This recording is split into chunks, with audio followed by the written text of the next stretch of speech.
We're live. Well, most hearty welcome. Bienvenidos. Bonjour. Пожалуйста. Здравствуйте.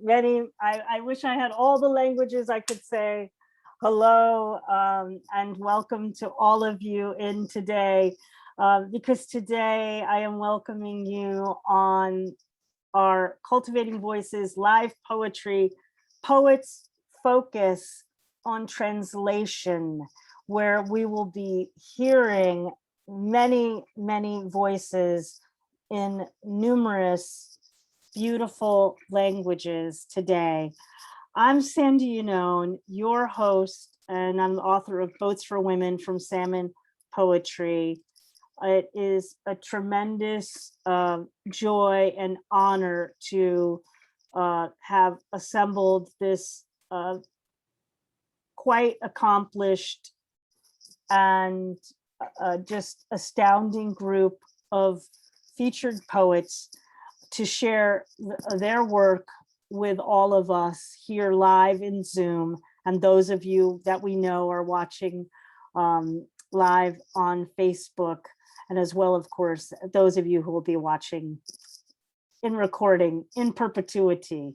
I'm joining you today from the East Coast of the United States in Old Saybrook, Connecticut, where I hosted through most of the winter, but I'm often mostly joining you from the Pacific Northwest. I'm so happy to have everyone here. I know you have access and opportunities to attend so many readings, but I'm always honored that you choose to join me and our assembled honored poets here for me, which is Sunday afternoon. But of course, we have many time zones here this evening, this day represented, and evening, and actually early morning represented. So thank you for being with us for today's translation series.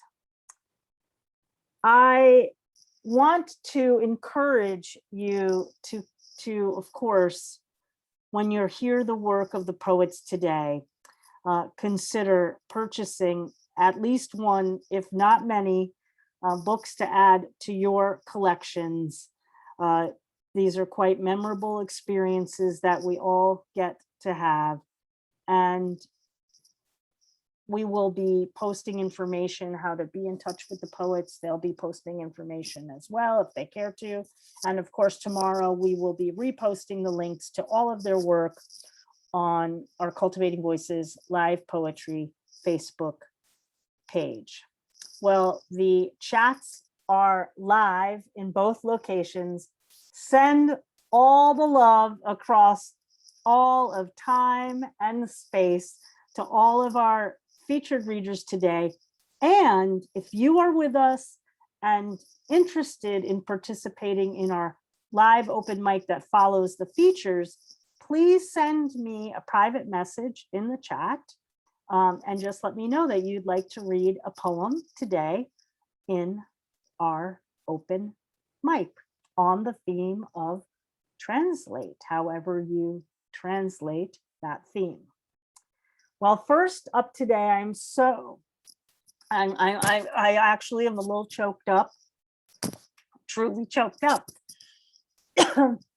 in welcoming Pankhuri Sinha with us today, early morning in India, and we've been exchanging messages for these past weeks.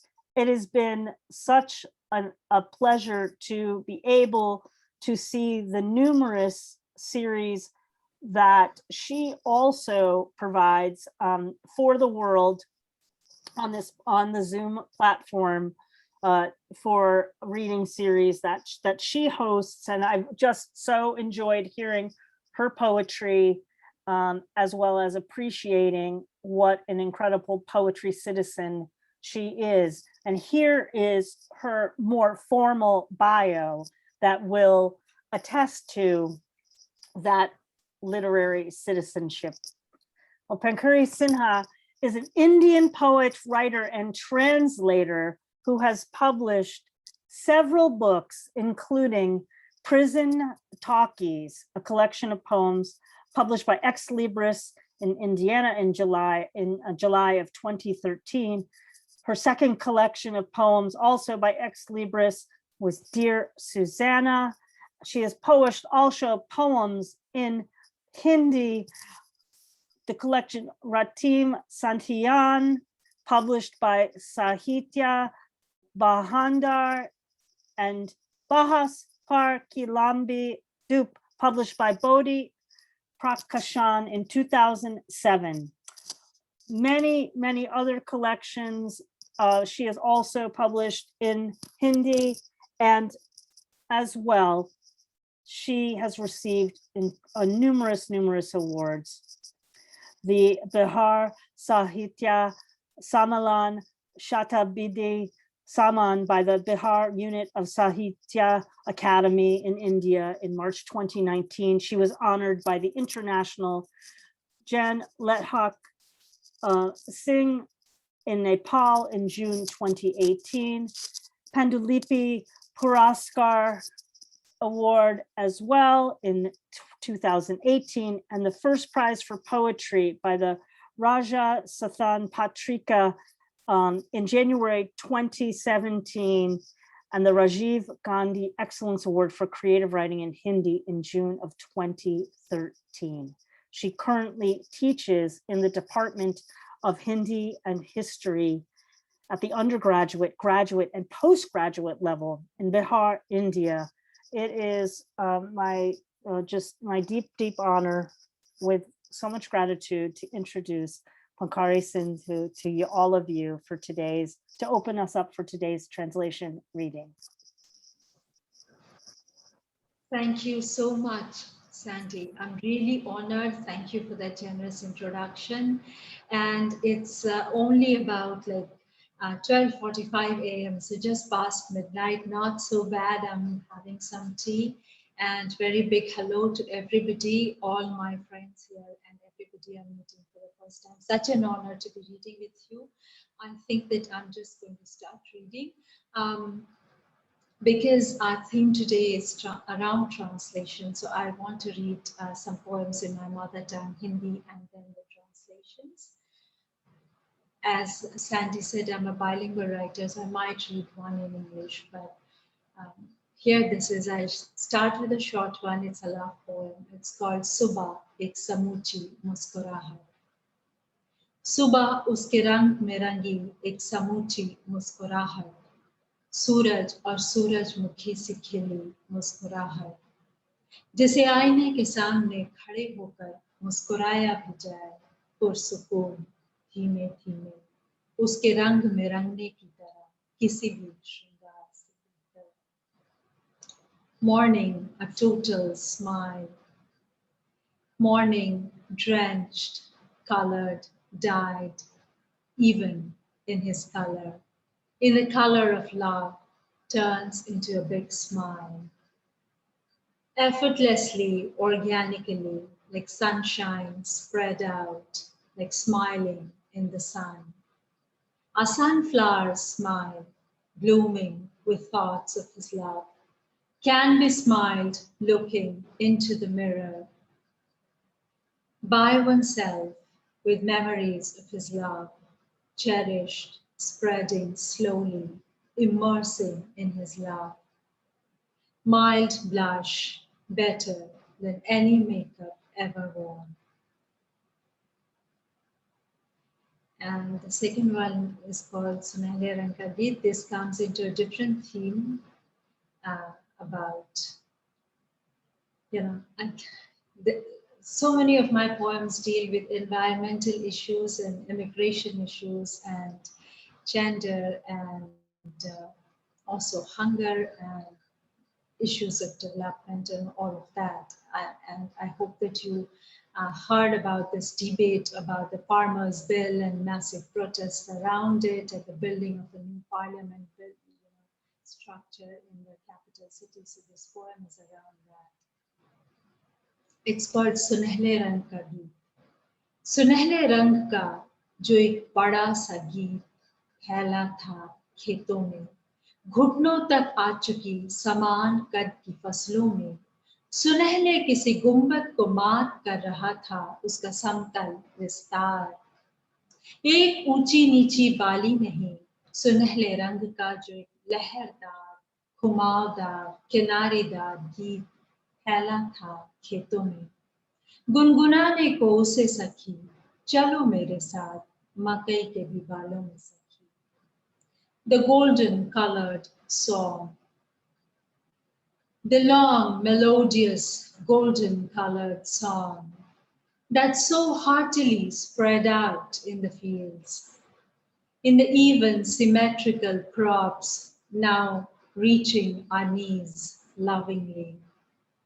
Perhaps is looking prettier than the golden dome of any building, any facade, touching the horizon in such a magnificent gesture.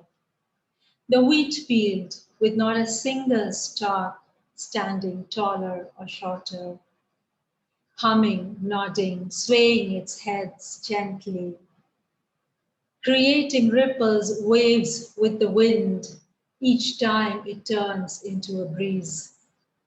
This sweet, satisfying melody with bends and curves in the way, and a border neatly etched along still awaits us. Come, my friends, let's sing that golden song, even in the golden haired fields born. And this one is called Kavita Ka Naksha, the map of poetry. कविता का अपना एक रुमान तो होता ही है, अपना एक नक्शा भी होता है. वह जाने किन पहाड़ों पठारों से होती हुई लांघती सारी राजनैतिक सीमाएं अक्सर किसी नदी नहीं तो सूख रहे या भर दिए जा रहे जलाशय पर आ टिकती है. नदियों के तलछट का भी अपना एक रोना है, उसमें नदियों का होना तो है पर बहुत कुछ का खोना भी, और इस रुदन में अपना एक कंपन होता है, कारण और वजूद भी, और इस तरह एक पूरा नक्शा होता है कविता का. और अचानक तात्कालिक शहर के नक्शे के उस पर उतारे जाने से रूट कर जंगलों में चली जाती है कविता. The map of poetry. Poetry almost always has a romantic element, also has a map, passing through strange, innumerable mountains, plateaus, crossing boundaries politically created. It often comes to sit by a river drying up, or a pond being filled. There is a separate cry about the riverbed, in which the river is inevitably present. But so is the loss of so much beauty around. And this cry, this scream has its own vibrations, reasons, and persona, and thus comes into being a neat map of poetry.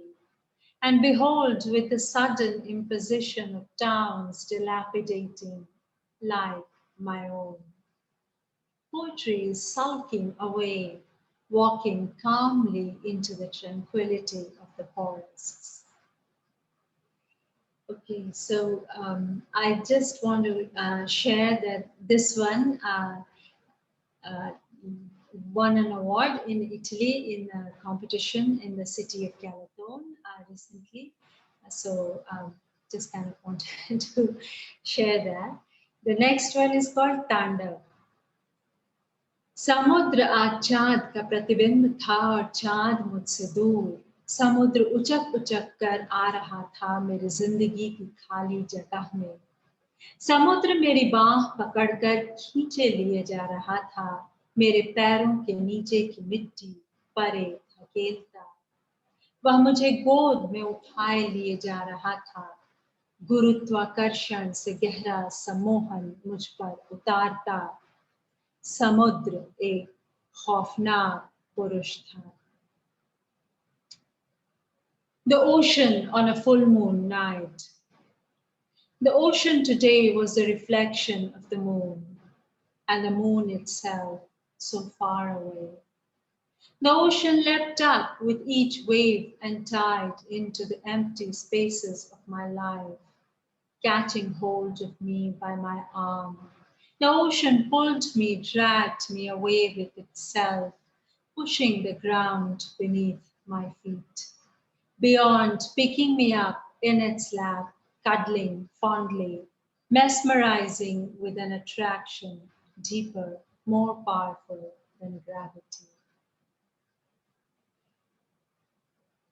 समुद्र और मछुआरे और समुद्र का रक्त स्नान। मछुआरे भी स्पीड खूब रहे सुर्खियों में, अदला बदली हुई उनकी देशों के बीच। जहां कहीं समुद्र के सीने पर थी सरहद, नहाया भी समुद्र खून में उनके, तब भी जब कोई तूफान नहीं लेकर आई थी हवा। The fishermen and the ocean's bloodbath. The fishermen suddenly surfaced in the headlines, those quietly fishing the waters for world's food. Came in news were exchanged between nations wherever the border ran across the breast of the ocean, bifurcating strictly people from people, spilling blood on water, bathing the ocean red, bathing the ocean in blood. The ocean had a bloodbath even when there was no storm, no fury in the wind. I think I have 6 minutes left, so I'm going to try the long poem. Is that okay, Sandy? Okay, I'll just go ahead. बारिश के दिन की गोधूली और dragon नृत्य। कितने जरा से में बन जाता है जंगल, एक बीजू आम की कलसी, एक जमीरी नींबू, एक कागजी की बढ़ती डालों पर, चिर यौवना मालती लता के घुमाओं में। गिरते पानी के नीचे अभी अभी देखा है मैंने, एक जोड़ा जंगली गिरगिट के प्रणय नृत्य को। प्रणय युद्ध में बदलकर वापस उसी नृत्य में बदलते, और हर एक घनेपन के इर्द गिर्द होती ही है कुछ पत्रीहीन शाखें, कुछ कम पत्तों वाली और डंठल दर डंठल। आप उसे उतरते चढ़ते देख सकते थे, सीढ़ियां चढ़ने की कुशल चाल सा था उसका झुरमुट से निकलकर लचीली मालती पर बोलना। जरा सी दूरी के चुंबकीय आकर्षण में बंधा चार पंजों वाला वह प्रेमी युगल मदमत्त था बारिश की हवा में।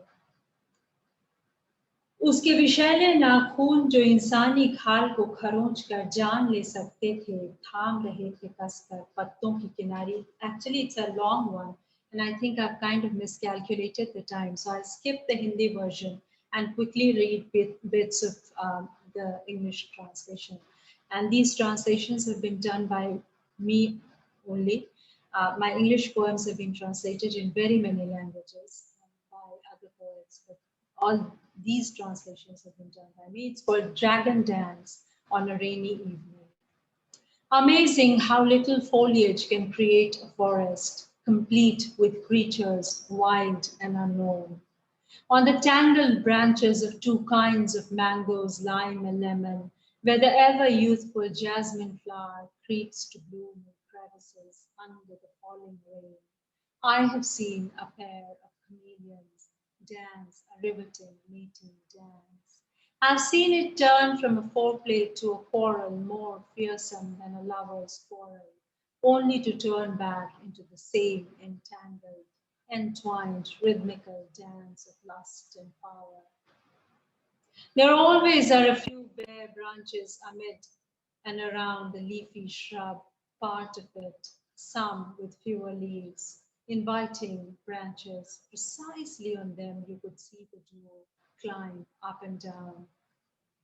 With the finesse, the dexterity of stair climbing, amazing was the act of appearance, disappearance. Now the leaves and out of it, dangling on the creeper of jasmine, hanging now in grip again. It's a very long poem.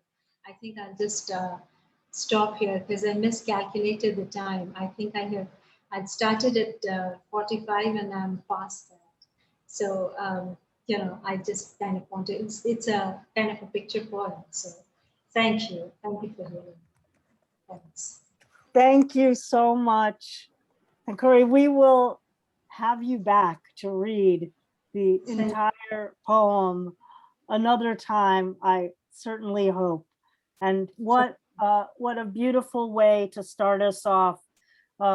Your first poem, that morning song, given that it is early morning for you, and all of the and all of those songs, the golden colored songs that you shared today with all of us.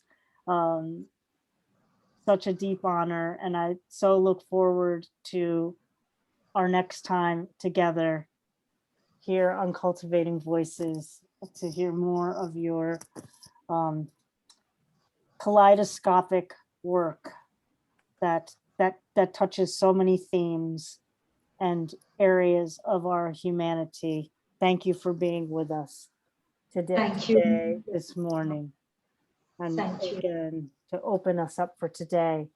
Well, next we will be hearing from Nina Kossman, who was born in Moscow, is a painter, a sculptor, a bilingual writer, poet, and playwright. Nina is the recipient of a National Endowment for the Arts Translation Fellowship, a UNESCO Pen Short Story Award, and grants from the Foundation for the Hellenic Culture and Alexander S. Onassis Public Benefit Foundation. Nina has accomplished much as the author of 3 books of poems in Russian and English, as well as the translator of 2 volumes of Marina Tsvetaeva poetry. Marina Tsvetaeva's poetry. Her other books include Behind the Border from HarperCollins, Gods and Mortals, Modern Poems on Classical Myths from Oxford University Press, and a novel, as well as a novel, and several of her plays have been produced off-Broadway.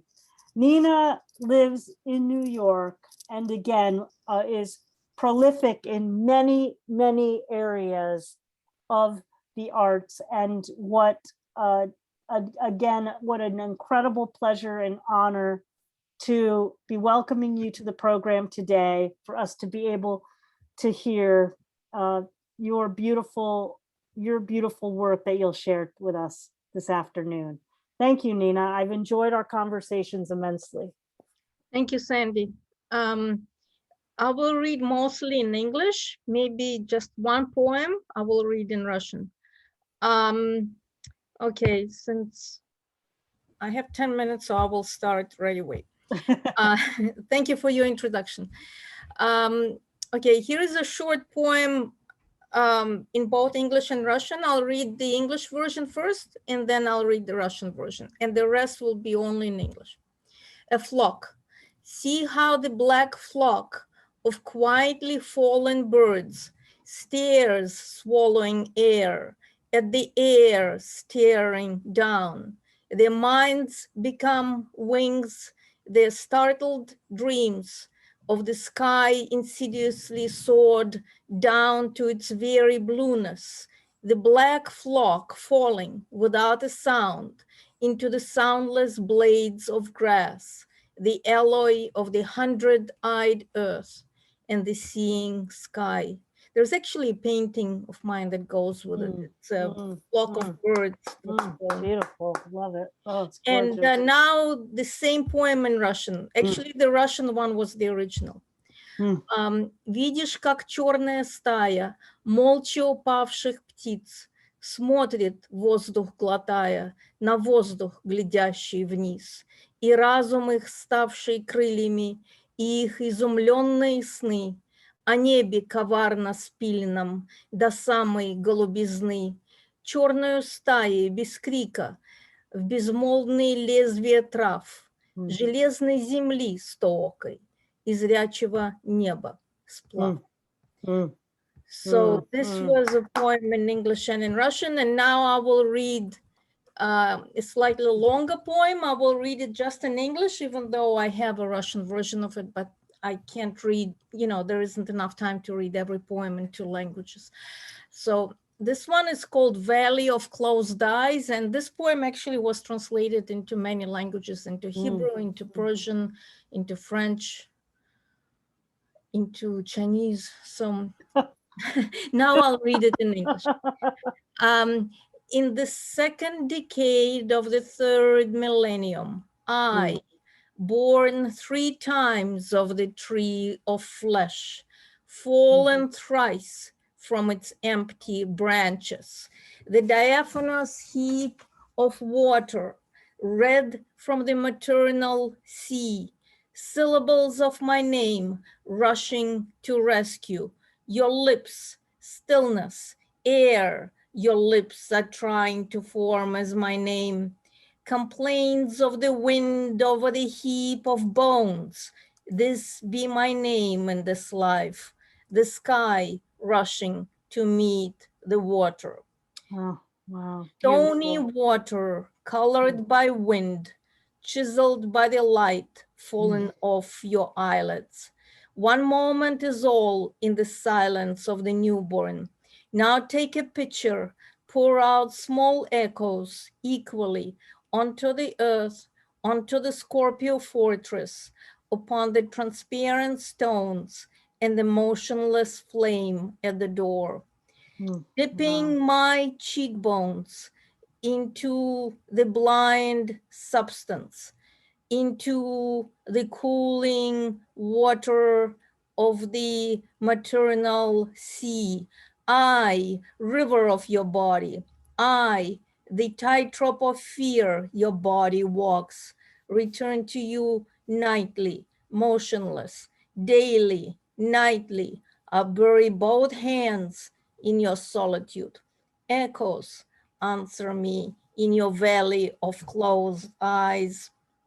Salt of the earth in a sunflower seed, salt on the leaves of the tree of destruction, salt opening and closing like a flower, transparent labyrinth I must pass to close my eyelids with your fingers of sleep, to open yours with my fingers of clay and water.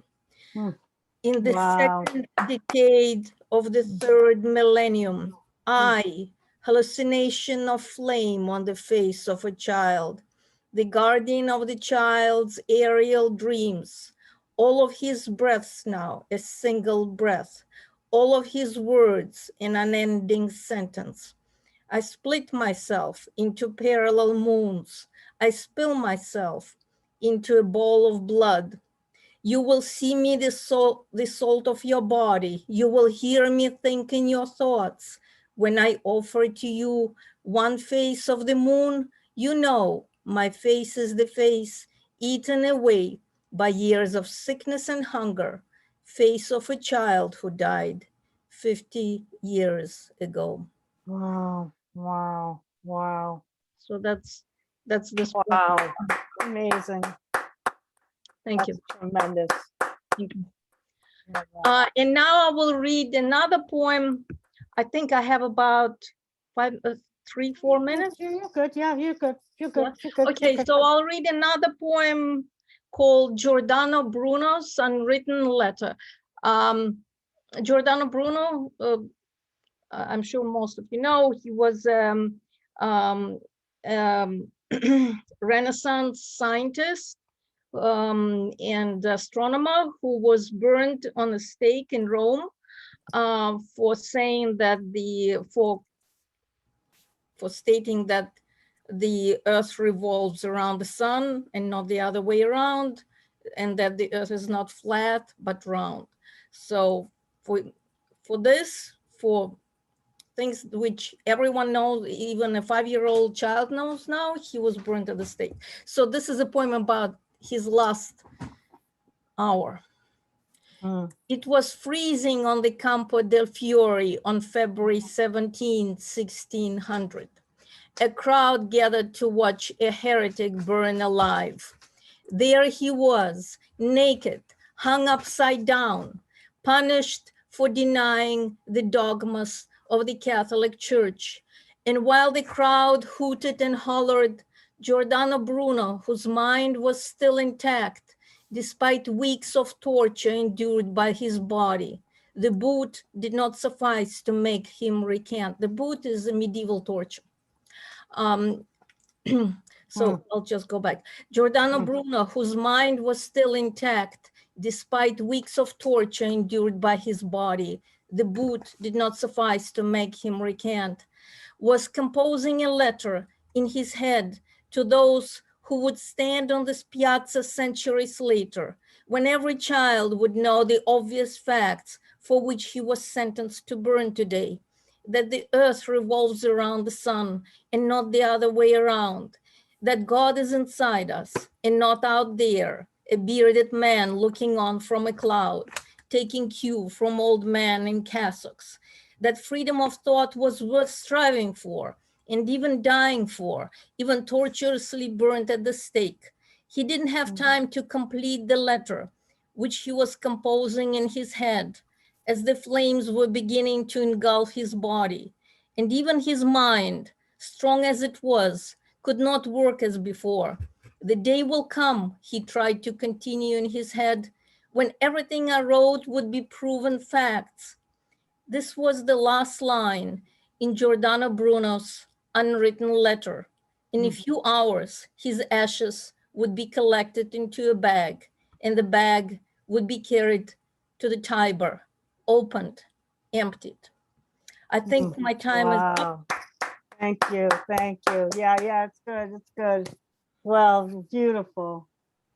Oh, I think my time is, I don't think I have any more time. So I think that's it, right? yeah, we're good. We're good. Thank you Right. so much, Nina. I hope we can have you come back to hear more of your poems in both the English and the Russian.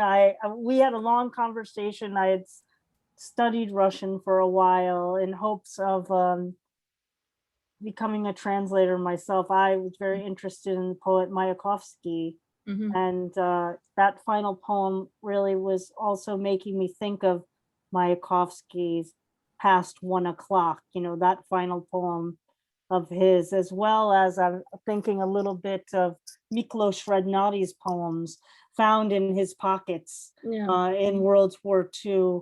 Those poems written in the last hours or the last minutes, and the profound nature of that. So thank you for your amazing work. I always personally love to hear the Russian because it was a language I had never known, but when I heard poetry in Russian for the first time, it made me understand poetry, the music of poetry, in a way I'd never understood it before. This is really true, because Yes. Russian poetry, in Russian poetry, sound really matters much more than in American poetry. Absolutely. It's very true. Oh, to hear it, just any time to hear it. So my heart is full. Thank you. Thank you for inviting me. Well, next we hop over the pond, of course, as we are always want to do here on Cultivating Voices. And joining us today from Dublin, is Peter O'Neill. And Peter has been a passionate member of Cultivating Voices for quite a time, posts frequently, and so we are intimately familiar with Peter's passion and commitment to the work of Baudelaire, and I have been waiting for an opportunity to have Peter be able to join us on the program, and our translation reading seemed an apt way to be able to introduce him to all of you for the first time reading with us. Although, as I said, on our site, Peter is an active member of the group. Well, Peter O'Neill is the author of 6 collections of poetry, the most recent being Henry Street Arcade, a bilingual collection translated into French by the poet Jan Colton from 2021, a novella More Mix Than Dicks from 2017, and a volume of translation, The Enemy, Transversions from Baudelaire from 2015. Peter has also edited 2 anthologies of poetry, the Gladstone Readings Anthology and Agamemnon Dead, and has organized and hosted a number of festivals and readings, most recently, and not surprisingly, given his passion, Baudelaire at 200 for the Alliance Française. Would you please welcome Peter O'Neill? Thank you very much, Sandy.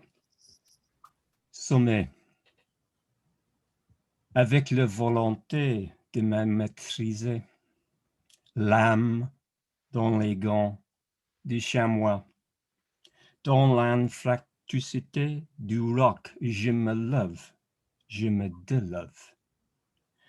Par moments là-bas sur la crête, alors que je deviens très calme et silencieux, je peux entendre le craquement du pied,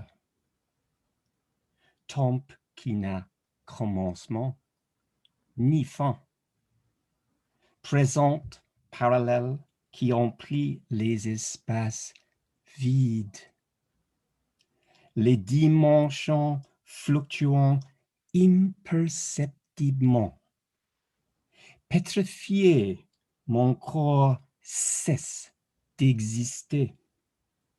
Au creux profond du cervelet, seule la commande de immobilité persiste. Mon cerveau, chaudron où bouillon le trouble, jette l'anathème du bruit, nu pour l'ail et l'âme. La tempête approche à toute vitesse. Il n'y a pas d'abri. L'aigle passe et repasse à la recherche d'une proie. Summits par CJ. A soul in kid gloves, with the will to control myself. In the crevice of the rock, I fall in and out of love. At times, down on the ridge, when I become calm and silent, I can hear the gentle pulverizations of stone. Here, time has no beginning nor end. The present parallel fills the empty spaces, whose dimensions fluctuate almost imperceptibly. Petrified, my body ceases to exist. Only in the most profound hollow of the cerebellum, the sole command of immobility persists. My brain, that cauldron where all trouble boils, spurts anathema of raw sound for the soul's eye. The tempest approaches rapidly. There is no refuge. Time ticks away in search of a prey. That was a poem, a wonderful poem by the now CJ, who died recently, around a year ago.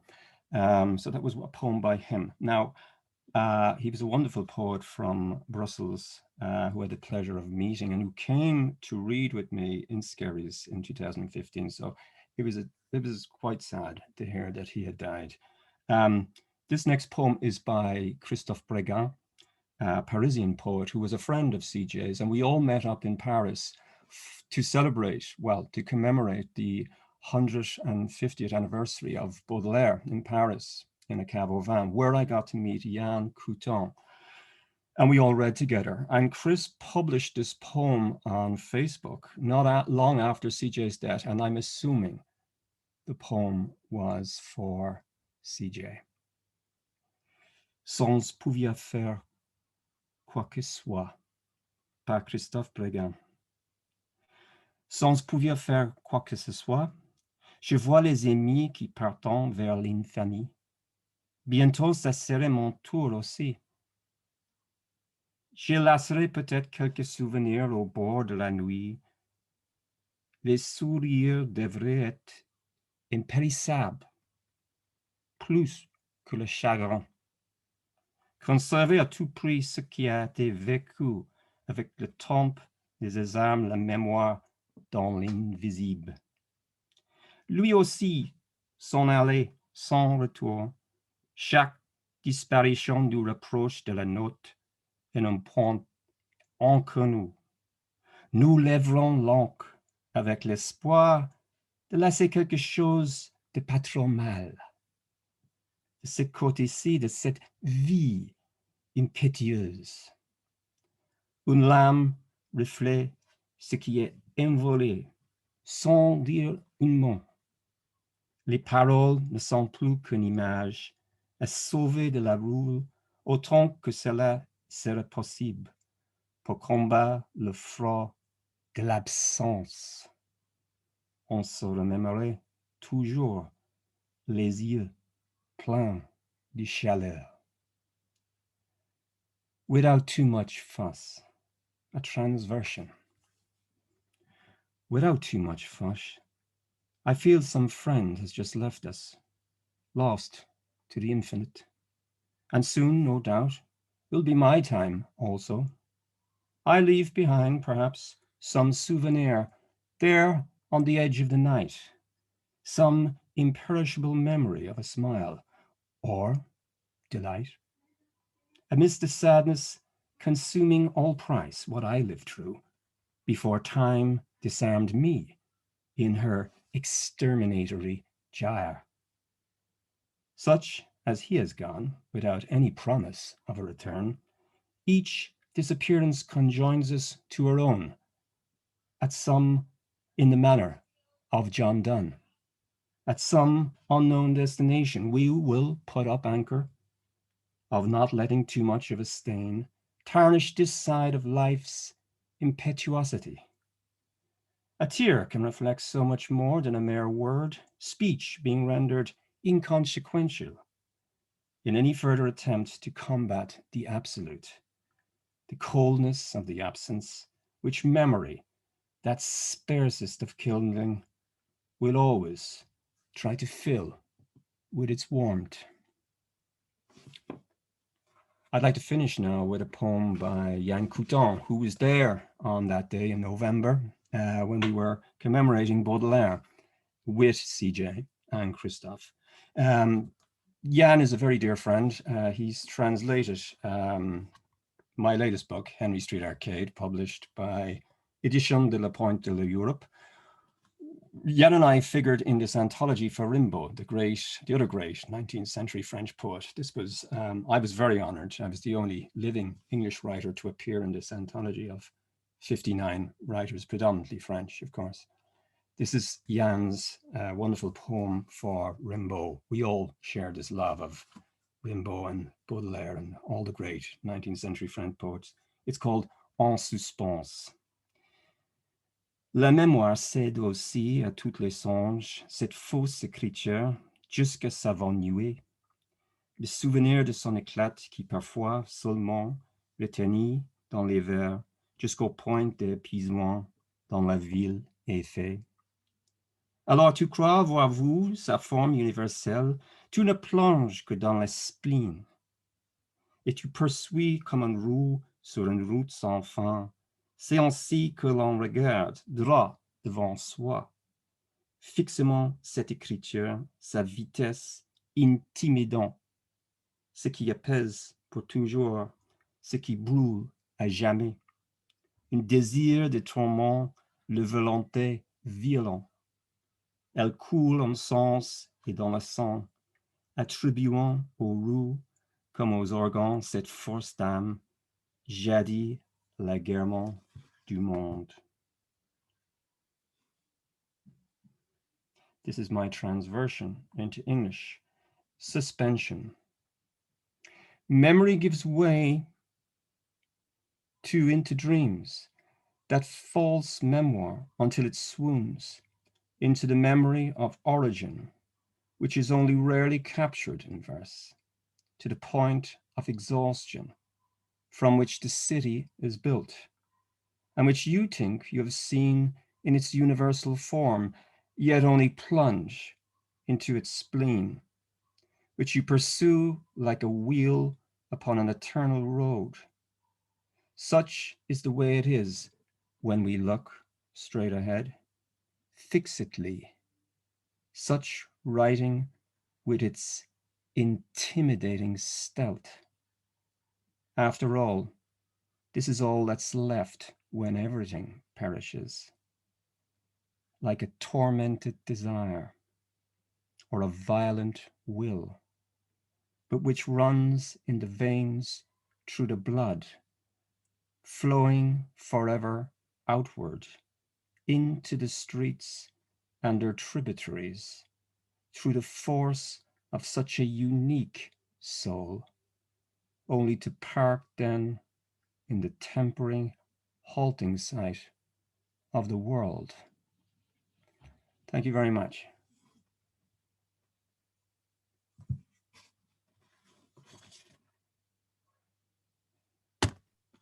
Merci beaucoup, Peter O'Neill. That was to use your word from Jan's poem, swoony, very swoony. I loved the idea of the memory of origin and moving into swoon, and that's again how, for me, my experience today of hearing both the French of CJ and Christophe and Jan Catan, and thank you for bringing, for bringing that poetry to us today. Poetry built in community, as I said, across time and space when we're talking about Baudelaire and Rimbaud, and it's such a pleasure to meet you virtually and to be able to hear your melodious way of sharing poetry of the world with the world today. I thank you. Merci. Thanks, Sandy. You're very gracious. Thank you very much. Well, we come back across the pond, of course, now to the west coast of the United States, but we will be traveling to another space and time as well with our next poet, my dear friend, Salmon's sister, Carolyn Tipton. And I won't go into too much about how much I love her. I will just put up a big heart for you today for being here on Zoom with us and share the biography, more formal biography Carolyn Tipton, whom I have long hoped would come on the program, is here today with us, where she teaches at the University of California, Berkeley. Carolyn has won fellowships from both the National Endowment of the Humanities and the National Endowment of the Arts. And her first book, To Painting, Poems by Rafael Alberti, won the National Translation Award. Her second book of translated poems by Alberti, Returnings, Poems of Love and Distance, won the Cliff Becker Translation Prize. These folks that if you may not be aware, these are highly, highly esteemed translation prizes here in the United States. Her third book, The Poet of Poet Laval, a collection of original poetry, her own, has recently been published in 2019 by Salmon Poetry of Ireland. And it is just my heart beats fondly and openly to welcome you here to share your passion with us today through your translations and work. Thank you, Carolyn.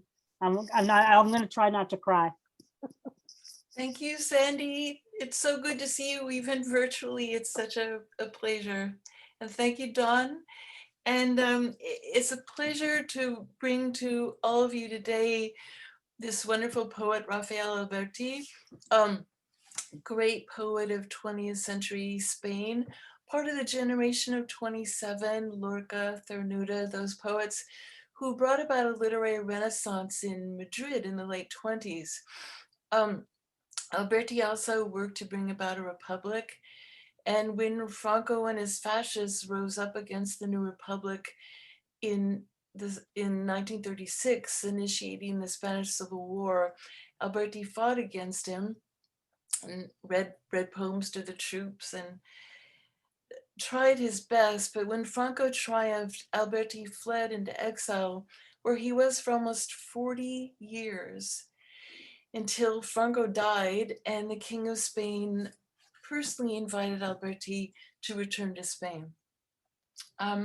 Returnings is a book of exile in which Alberti returns in his memory to his childhood, his first love, all the people and places of his lost country. Here he's remembering falling in love. And I will read first the Spanish. Retornas del amor tal como era. Eras en aquel tiempo rubia y grande, sólida espuma ardiente y levantada. Parecías un cuerpo desprendido de los centros del sol, abandonado por un golpe de mar en las arenas. Todo era fuego en aquel tiempo. Ardía la playa en tu contorno. A rutilantes vidrios de luz quedaban reducidos las algas, los moluscos y las piedras que el oleaje contra ti mandaba. Todo era fuego, exhalación, latido de onda caliente en ti. Si era una mano la atrevida o los labios, ciegas ascuas voladoras silbaban por el aire. Tiempo arrasado, sueño consumido. Yo me volqué en tu espuma en aquel tiempo. Love returns as it once was. In those days you were statuesque and golden, risen out of sea foam glittering. You seemed a body flung out from the center of the sun, abandoned by a billow on the sand. Everything was fire in those days. Around you, the beach blazed. Seaweed, mollusks, pebbles sent against you by the surf, all were reduced to flashing shards of light. Everything was fire, shooting stars, the beat of the wave of heat inside you. Whether my hand began it or your lips, blind sparks flying, whistle through the air. Season of flame, of dreams fully consumed. Your dazzling foam engulfed me in those days. In the next poem, he's remembering a rooftop apartment that he had in Madrid before the war that he shared with his new love. There were many parties there of the poets of the generation of 27, and it was a place of great joy. Love returns up on the roof. I'm a man of many rooftops. The widest ones are set above the sea, ready to cast off for the sun, bearing like sails their sheets hung out to dry. Others open onto fields, but one, though it looks out to mountains, opens only onto love. It's this roof that returns to me the most. There love tied back the tendrils of geraniums, trailed the jasmine and the rose along the rail, and in the burning night might come undone in a sun-pouring shower of cooling rain. Far off, the peaks that bore the weight of the great stars watched over it. When was love ever so lucky, and when, amidst just sprinkled petals, possessed with such force by the blood? Train whistles floated up, tremblings of Chinese lanterns from the fairs, live music, and the glow of lighted trees. These all rose up while comets came cascading down, filling love's eyes in a flash of fleeting splendor. It was the sweetest epic of my heart. It all returns to me today, so distant from where I am now, dreaming on this stump beside a road that opens onto nothing.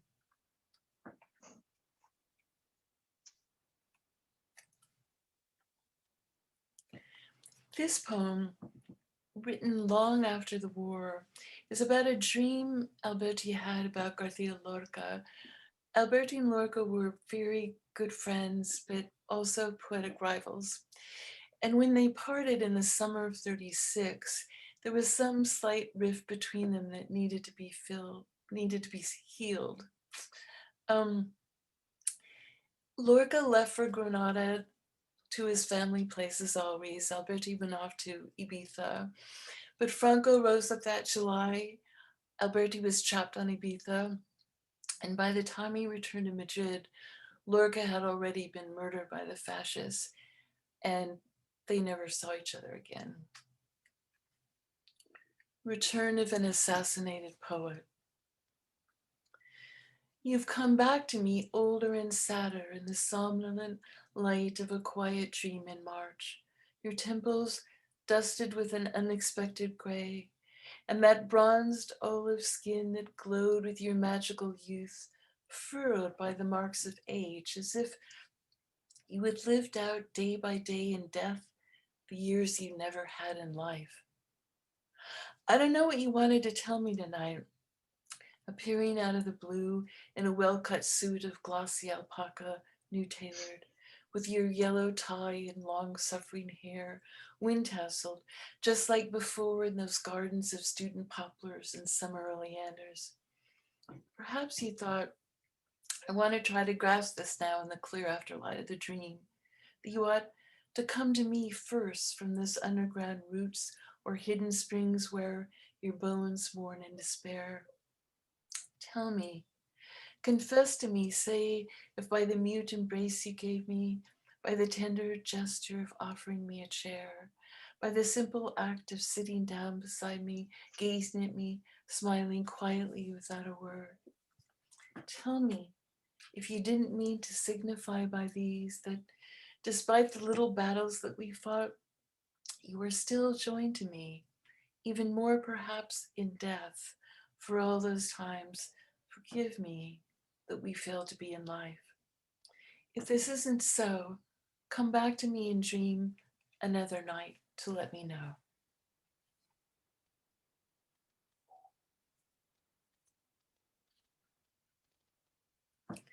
Second to last poem, a very brief, mysterious poem of love, exile, and loss.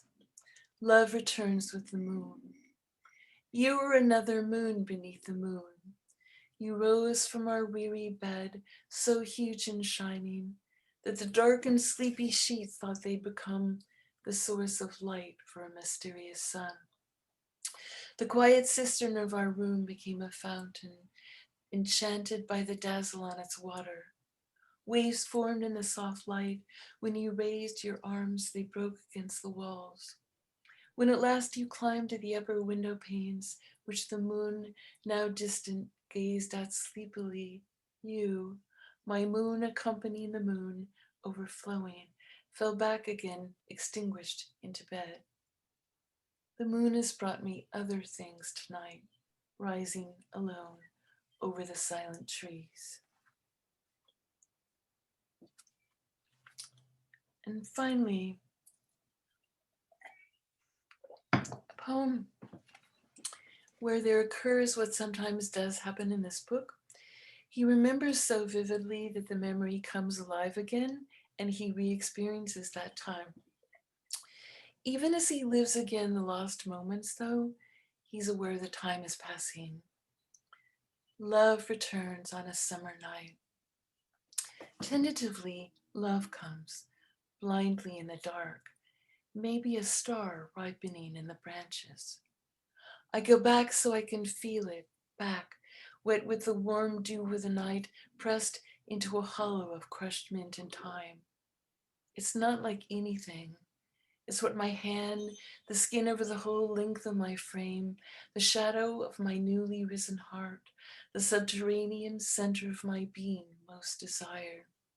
It's come back, transformative, and then there's just the shape that I am touching. We're enveloped by her hair, all one pulsation, blood entangled too, a heartbeat felt inside another heartbeat.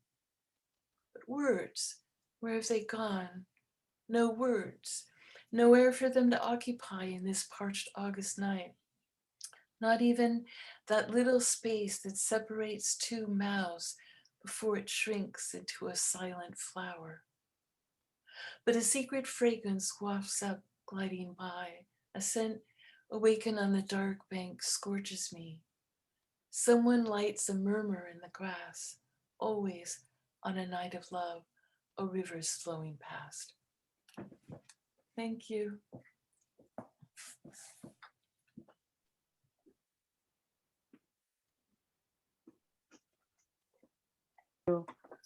Oh, muchas gracias. Thank you. I'll use that word of Peter's earlier, the swoon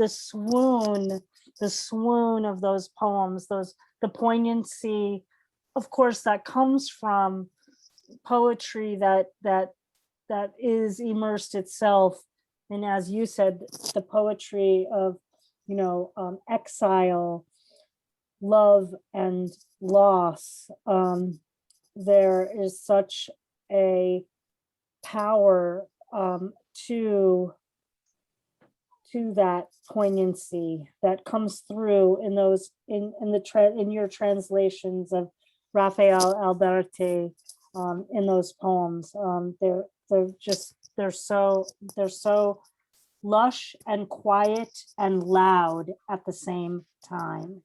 Quiet and loud at the same time. If I can be so brash as to say that, I absolutely adore thinking about those returnings. Again, a poignant way, and I couldn't help but also think of Marina Tsvetaeva and Anna Akhmatova sitting together, memorizing their poems with each other, and the poignancy of what happens when we're in very, very urgent times, and the need to preserve to preserve the poetry and the humanity in the moment. But what translators do is also bring it across space and time for us. So thank you so very much, Carolyn. Oh my gosh, so beautiful. And again, as with all of you, I hope to have you back to share more with us. Thank you. Thank you. Well, next, we will hear again, just, oh gosh, what a great reading today. And we've been everywhere across time and space, I keep saying. I'm so excited to introduce Olena Jennings to all of you on Cultivating Voices Live Poetry today. And Olena is the author of the novel Temporary Shelter, which is being released from Cervena Barva Press, and of the poetry collections Songs from the Apartment, as well as the chapbook Memory Project. I love these titles, Memory Project. Fantastic. She is the founder and curator of the Poets of Queens reading series. Who would not want to read in that reading series? The Poets of Queens, taking Queens to be whatever you want to take it for. I have many interpretations. She and the poet Irina Shuvalova translated the book Pray to the Empty Wells by Irina Shuvalova, which was published by Lost Horse Press in 2019. And we're so honored to get to hear her poems as you have, the two of you have interpreted them together, and the journey that takes to do that work in the presence of the poet. And so happy to have you with us today, Olena. Thank you for that wonderful introduction. I'm going to read 3 longish poems. The first one is the title poem from Pray to the Empty Wells.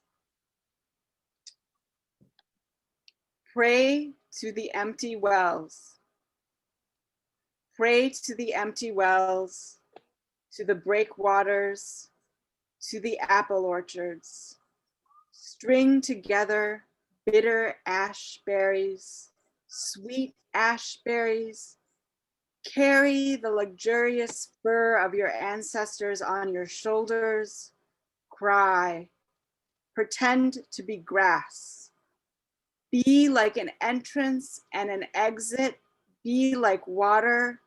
Go in one ear and out the other. The moon rolls out like a clay platter. A big fish, a leviathan, comes from the sea. Show me what you have inside you. Pray to the great light, to the rooster perched on a post, to the blind stone and ice cold water. Be like water, be like a needle. Go into death's ear and out the other. You'll emerge a princess. Mare's head, the goddess of the bog. The dark day blindly blinks its eyes like glass beads. The year's youngest son is cross-eyed in one eye. Drizzle falls. In the elderberry brush are 3 ravens. At the bottom of the river, 3 girls. And on the road, 3 happy friends. The first is a punk, the second a drunk, and the third just a nobody. The clay heart wanders down a path through reeds, beats. The cold river gasps for breath. The night embroiders the sky in small stitches. Wade deeper. Give the water your calves, knees, and thighs. Become a sparrow beneath a rain-soaked roof. Become a bullet that rides the frightening, fiery wind. Become a lock of your hair, get loose, untangle yourself from the braid. Know the names of the herbs, lovage, fern, chamomile. Carry a bagel in your pocket. Cry as much as you want and pray to the gods of the old pantry, to the gods of the attic and the mouse hole. Don't empty wash basins in the dark. Have a raw potato and bury it. All that was all that will be all that calms the heart. It's all yours. A royal bird, Pupu, looks at you with an eye, dark as blackthorn, round like August. Moss grows on the planks over the well, as much of the world as there is. It's all yours. A thimble and a half of rain, an endless pasture of heavens. And the next poem, I'll start by reading just part of it in Ukrainian. It's called Memory. Pam'yat. Дим невидимих пожарич, розвішено між дерев, між будинків, як простирадла, вони оліплюють обличчя, коли підходиш надто близько. Важко дихаючи крізь вологу суху тканину, заплющивши очі, ти відчуваєш, як по той біч хтось прикладає долоні до твоїх долонь, до твоїх вуст, свої вуста, пам'ять, вуста, як молоко, пливе між будинків. За шибою, як за вікном батискафа, тіні сновихають затопленим містом, дно океана, чужий нехостинний край, мовчки підходять до вікна великі риби, мовчки підходять байдужні потопельники, не впізнають їхні сліпі, глибоководні очі, білі, як молоко пам'яті, у товщі води, дихай, сліпе кошеня, пливи, маленький пуголовку, зринай, бульбашко, повна вчорашнього золотого світла. Memory. The smoke of invisible fires hangs between the trees, between the buildings, like bed sheets left to dry. They stick to your face when you come too close, breathing hard through the moist, thick fabric. You close your eyes. You feel how from the other side, someone puts their palms against your palms and to your lips, their lips. Memory, thick as milk, flows between houses. Behind glass as through a submarine's porthole, shadows hustle through the flooded city. The bottom of the ocean is a strange, unwelcoming world. Silently large fish come to the windows. Slightly drowned ones approach, indifferent. They don't recognize you. Their blind, deep water eyes, white like the milk of memory, in the water's depth, breathe, blind kitten. Swim, little tadpole, emerge a bubble full of yesterday's golden light. Dive, submarine, sing, siren, sadly sigh, steamship. Fish walk out of the water. Walk out of the water, get on your feet, take the rifle in your hands, look back, world, stealthily over your shoulder. God bless our sorrowful earthly roads, our lonely sea paths, our long airways, our underground tunnels filled with thick, bitter air, our towers built of wind, our bones of limestone and marble, our elderberry lungs, our apple orchard. God bless the large apples of our eyes when we close them, seeing the smoke of invisible fires. When we close them, pressing our faces to the blind glass. When we close them, drowning in white milk. When we close them, when we close them. And the last poem I'll read is not really a translation, but it is inspired by a book by Lost Horse Press, which is the Sinha Dawn book. It's inspired by one of his poems, and it is called A Tiny World. A Tiny World. The red miniature rose the size of a fingernail. We say loneliness until it becomes a feeling, not a word. Slip into the doll's house in our imaginations. The sound of loneliness is my voice bursting like the flowers opening. We are getting used to seeing through a microscope. I see the silhouette of the petal. It matches my face when I've separated myself from emotions. Happiness constructs itself on the slide. Next, sadness breaks from my chest, slips heavy. You look and see the jagged edges. You try to mold it into a piece of furniture, but it ends up an icy mirror, the frame your jewelry, the necklace with your name in gold. We are both looking through the microscope and seeing each other. It is no different than the magnifying glass when we channeled the sun. Here we channel the great emotions. We use them to burn the tiny clothes on the slide of the blouse with the pinprick buttons. What we are left with, we learn to live with. Thank you.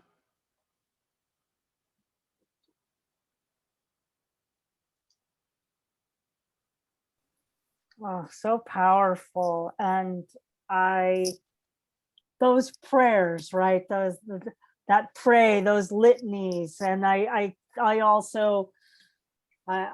thinking of the poem of how we come close, and the ending of, oh gosh, it's all a swirl in my mind right now. But I look forward to, I must have the book now. I must have the book.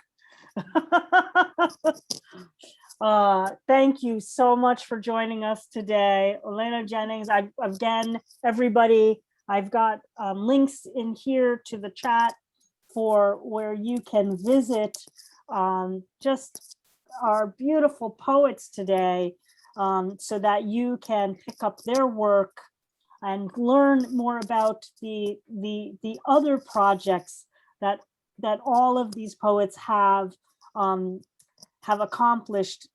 So we are getting, trust me, a smattering only of the ways that our poets have spent their time. So I encourage you, their bios do not do their connections justice.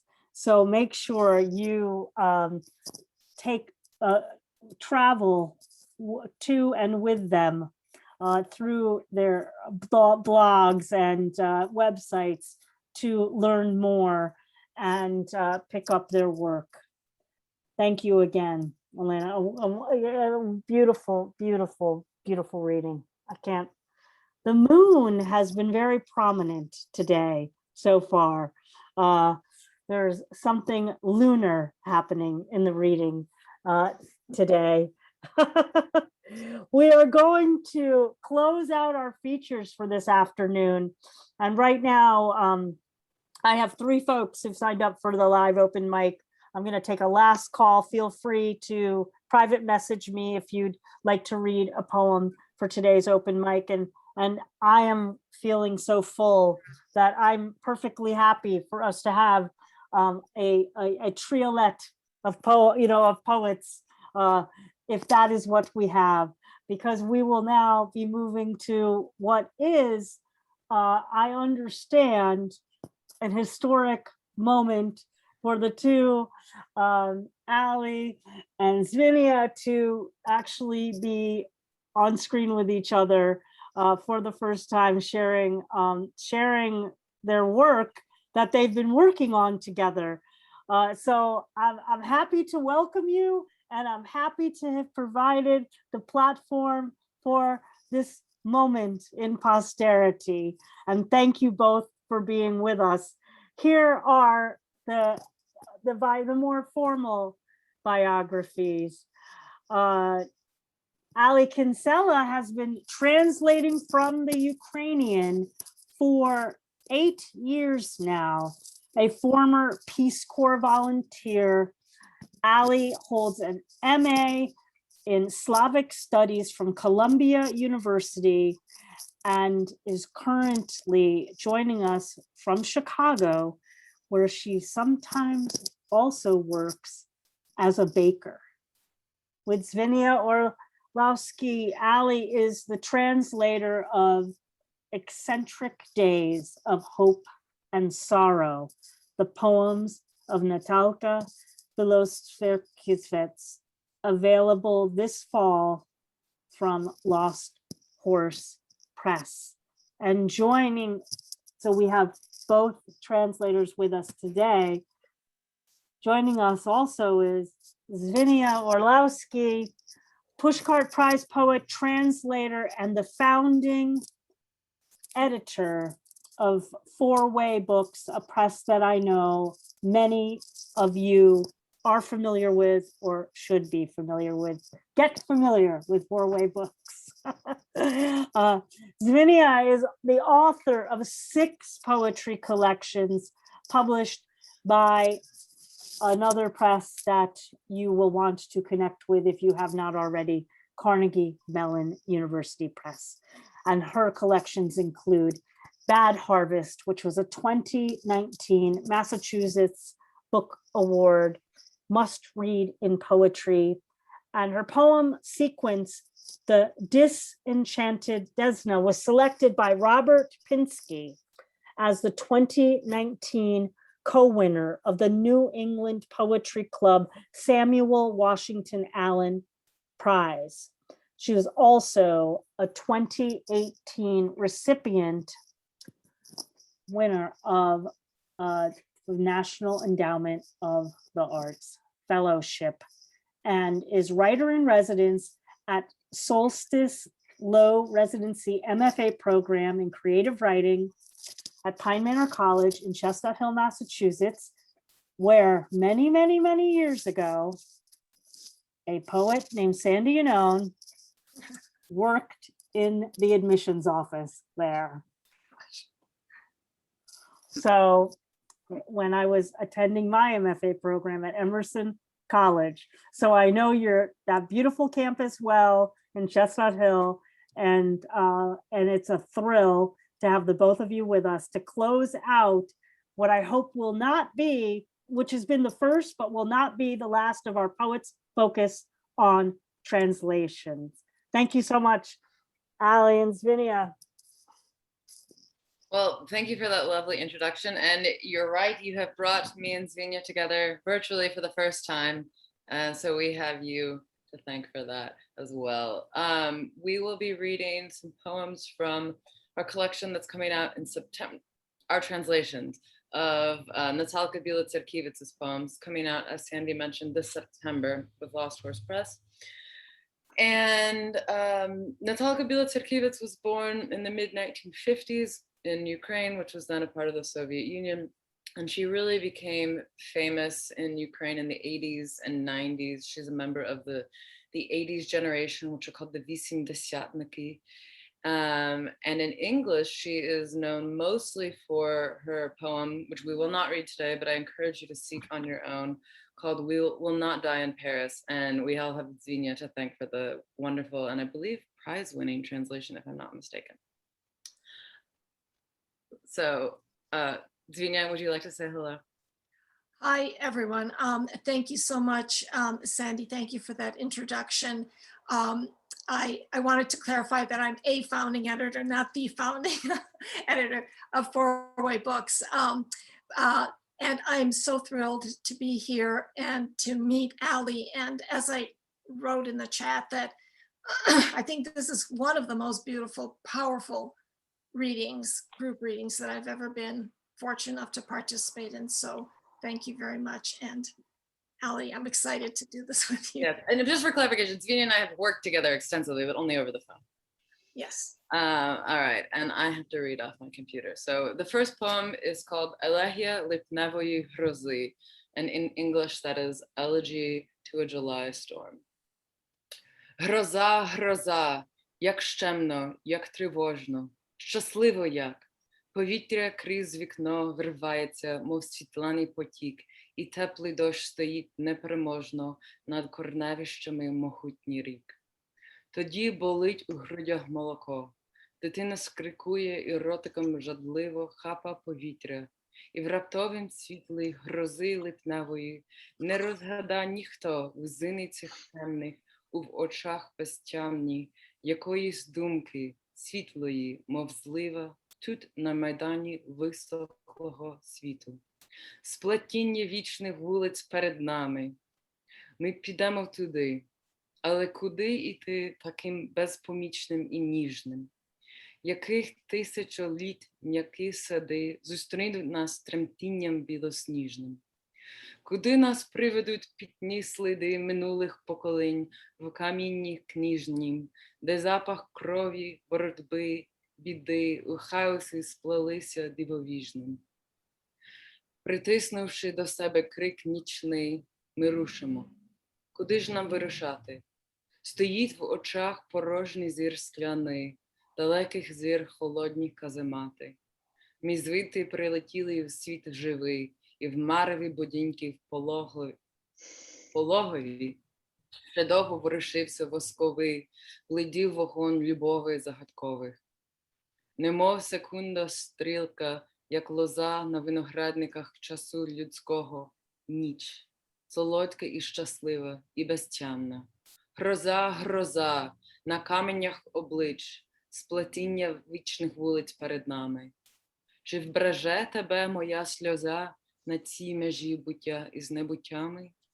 І ніч, і ніч, і ніч. Elegy to a July storm. A storm, how debilitating, how alarming, how cheerful. From outside the window, air gusts in like a stream of light, and a warm rain falls unavailingly above labyrinthine roots of turbulent rivers. Then your breasts, heavy with milk, hurt.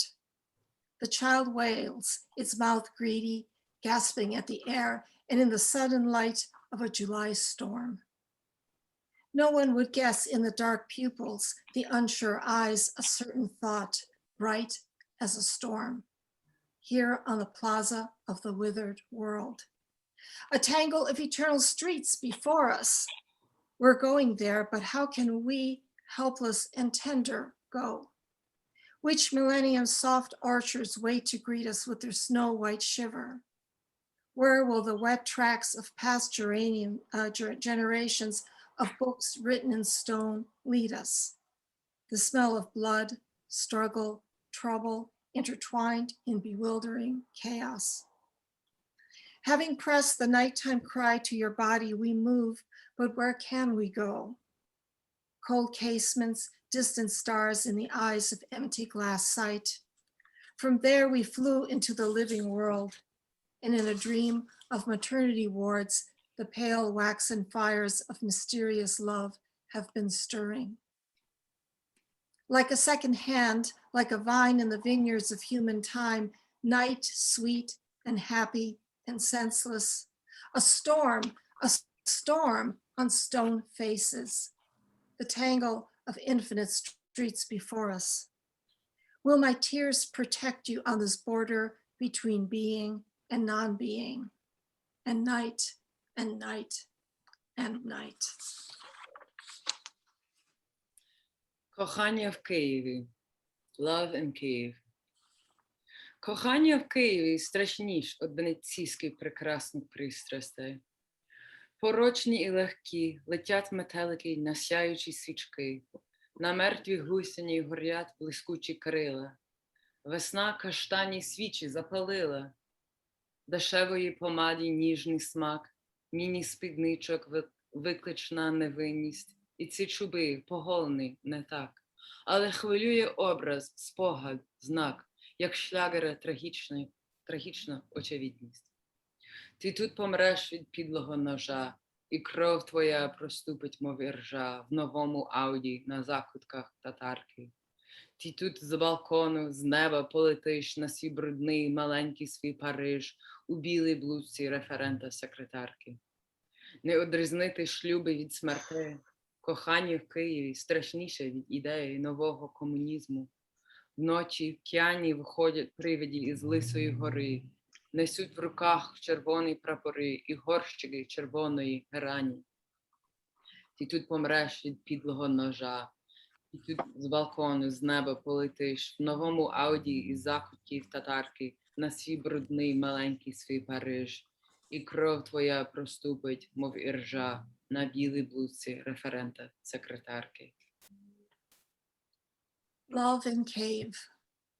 Love in Cave is scarier than beautiful Venetian passions.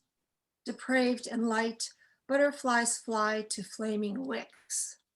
Brilliant wings burn on the dead caterpillar. Spring ignites candles of chestnuts. The delicate taste of cheap lipstick lingers, evocative innocence of miniskirts and those forelocks badly shaved. Images and memory disturb like sad, blunt pop songs.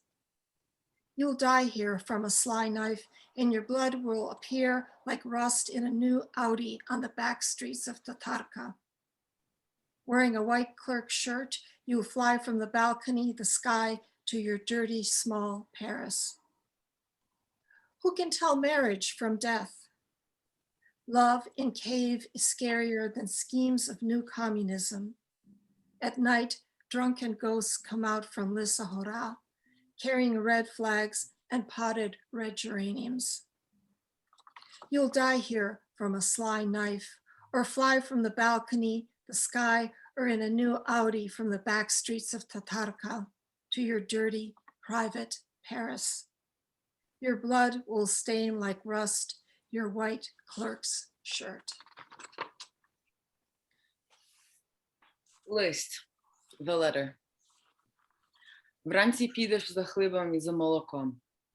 Повертаючись, бачиш поштарку, виходять із вашого дому. Як завжди, уявляєш їй двох дітей-школярів. Ви, здається, ровесники з нею. 2 десятки синіх поштових скриньок. Твоя справа внизу за номером 20. На брелку із ключами крихітний ключик, газети, рахунки, листи. 1,5 години сидиш над білим конвертом, роздивляєшся марки, поштові штампи. І не можеш ні обрізати, ні надривати, розтинаючи літери на зворотній адресі. Заховай його глибоко, глибоко до письмового столу, як пелюстки зов'ялої квітки до томика віршів, як жменько попелу. Якби взяти і спалити це тіло, якби залишити тільки дух, тільки промені ікс на рентгені хребта, тільки юні хребці під невидимою поверхнею, під чиїмись руками, що пестять від шиї до стегон. The letter. You go out for bread and milk in the morning. Returning, you see the mail woman. She's walking away from your house. As usual, you imagine her 2 school children. It seems you and she are the same age. 2 dozen blue mailboxes. Yours, number 20, is at the bottom on the right. A delicate key on a ring. Newspapers, bills, letters. You sit with the white envelope for an hour and a half, studying stamps, cancellation marks, and you can neither cut nor tear nor dissect the letters of the return address. Hide it deep inside your writing desk, like wilted flower petals in a volume of verse, like a handful of ashes. If you could take and burn this body, if you could leave only the spirit, only the x-rays on a spinal image, only the young vertebrae under an invisible surface, under someone's hands, stroking from neck to thigh. And this is our last poem. It's called Вино самотнього, Wine of the Lonely.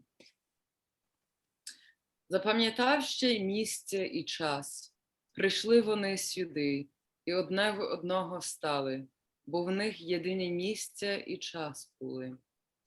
Ні тінь коня, ні тінь собаки, грані між їх самотності не провели. Вони одне одного дихали дихання, але одне про одного не знали, бо віддали, щоб знати, не знайшли. Кульбав дозрілий пух і сік стебла текли в їх венах. На серцях лежав старої кропиви листок різблений. Метелик захмелілий прилітав з кінця в кінець їх замкнені тіла, та вирватися не міг на луг зелений. Wine of the lonely. Recalling this place and time, they stood together in one line. Neither a horse's nor dog's shadow nor loneliness could cast a boundary between them. They breathed each other's breath, but knew nothing of one another, unable to find the distance to know. Ripe dandelion fluff and the juice of its stem flowed inside their veins. A carved old metal leaf lay on their hearts.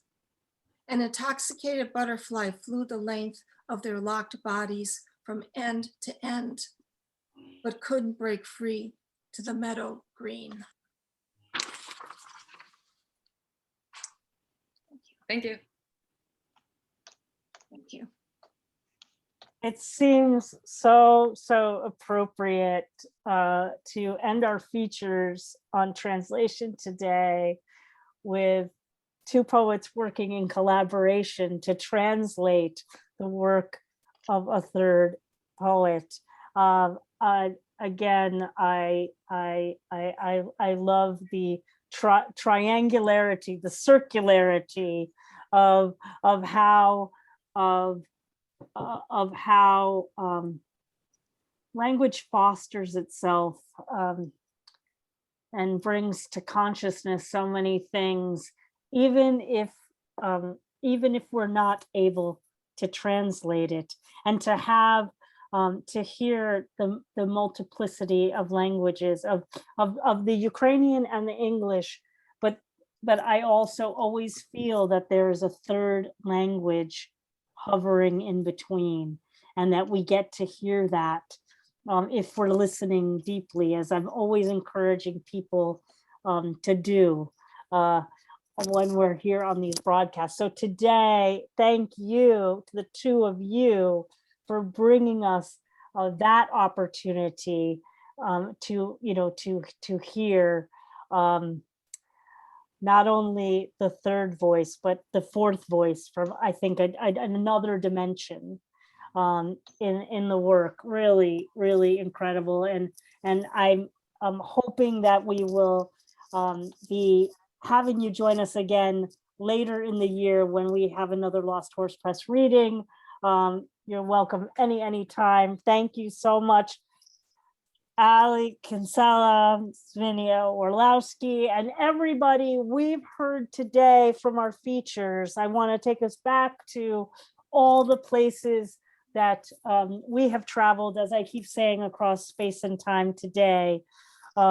We heard initially from the luminous Pankhuri Sinha. We then heard Back in Time, and in those Parisian cafes from Peter O'Neill, joining us from Dublin, the echoes of Marina Tsvetaeva in the work of Nina Kossman, and we traveled to the poetry of exile, love, and loss with Carolyn Tipton sharing the work of Raphael Alberti. And again, we ended with poets from Lost Horse Press, first from Olena, Jennings, and just that extraordinary, those extraordinary prayers that ask us to reach out and pray. And finally, as I mentioned, not last but not least, a wonderful meeting of the minds and voices for the first time here on Cultivating Voices Live Poetry. Ali Kinsella And Dzvinia Orlowsky, thank you so, so much. And if everyone would take a moment to unmute and give your voice, lend your voices and appreciation before we head on to the open mic. Please do. Bravissimo. Thank you. Yes, brava, brava. Thank you. So good to see everybody here in the live audience. I hope you've enjoyed our foray into translation as much as I have today with our just very gracious and just poetry of incredible luminosity and humanity today from all of our readers. Well, we have just a few folks for the open mic, which, you know, I'm glad. I really I'm very, I think we have a trio of folks to hear from in the open mic. And so first reading today, again, joining us is our friend joining us today from over across the pond in Ireland. Matt Mooney, you're up first tonight. Thank you for being with us. Thank you for such a great night and for having me tonight as well to read on the open mic. I was quite excited at the idea of a night dedicated to translations because I believe translations are so important. I had the great pleasure over the past 12 months of working with a Spanish translator from Colombia, and she did some of my poems in Spanish for Hispanic magazines, and that sparked me off. But, and of course, I worked through both Irish and English, and I worked through French, and I'm kind of making my way to learning enough of Spanish to work through Spanish as well, because I love those languages I speak of.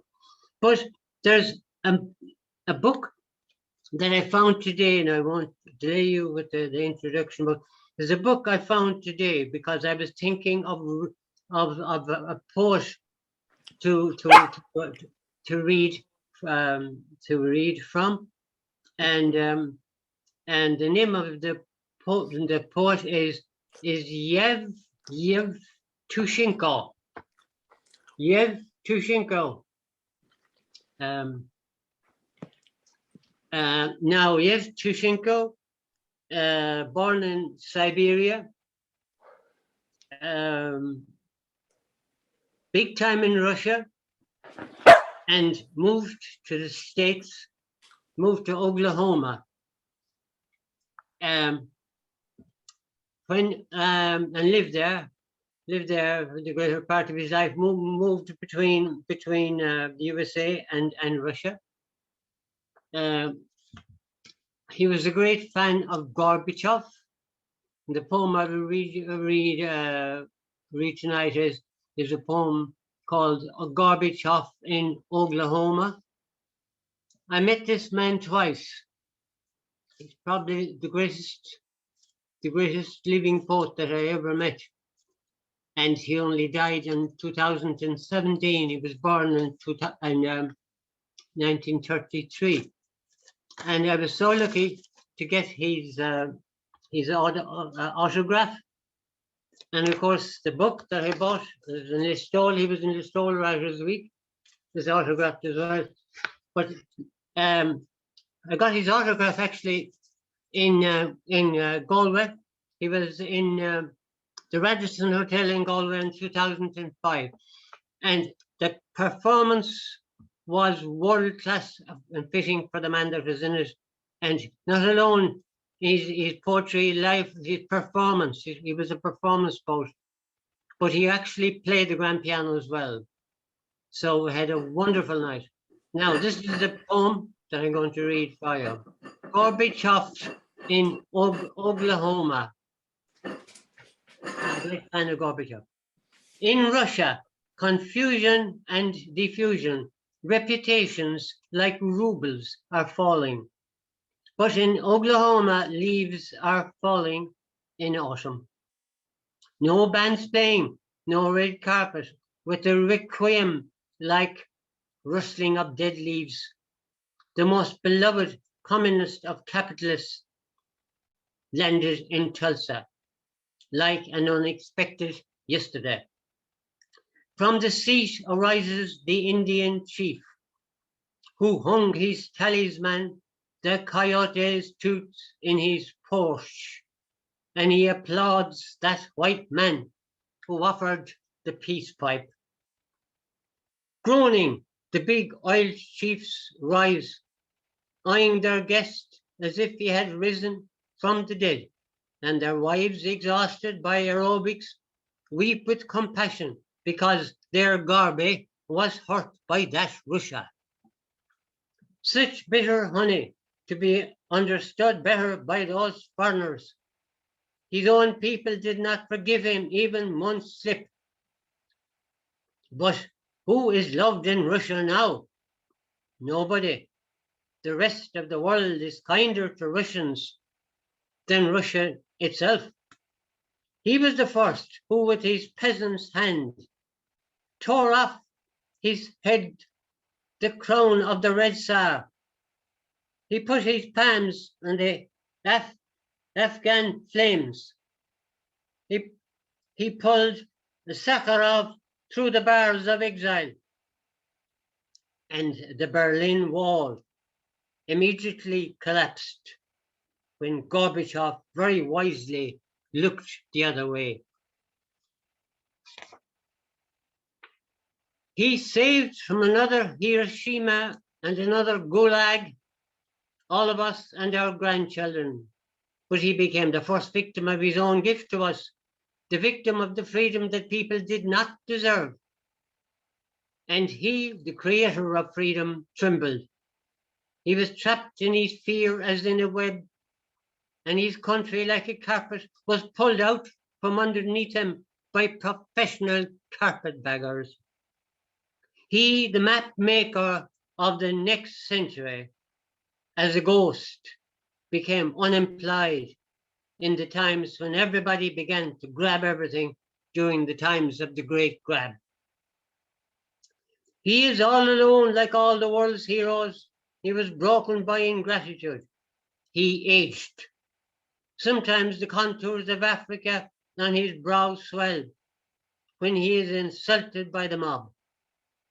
But even in the African jungle, some lips mouth his words. Glasnost, perestroika.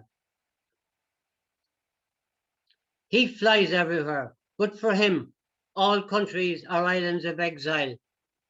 Only God will judge whether he was right or wrong. He is surrounded by stool pigeons and bodyguards. He could not even pray alone in church. Everywhere stretch limos like hearses, mercilessly wait for him and swallow him up. And police cars, like well-fed watchdogs snarling, huddle their black noses and wag their toxic tails. It is translated from the Russian by the author and by Joseph Bradley, and by Christine Rowan, and by Jay Hinshaw. Thank you very much. Thank you so much, Matt Mooney, for joining us in the open mic today. Always great to hear your own work, but to also hear, work that you've been inspired by. So it's really interesting to hear you bring the voice of Yevtushenko, and as we saw in the chat, an active conversation about Yevtushenko's work in the Soviet Union, and also he spent so much time here in the States, obviously, which is where I also got to see him read a couple times. So thank you so much. And it's Yevtushenko's birthday today. Just want to make sure you saw that, Matt, and how fun to see the signed copy. Thanks for bringing that. Well, next we will hear Andy, from Susan. Excuse me, who was Yep. the translator that was being read of the Yevtushenko poem?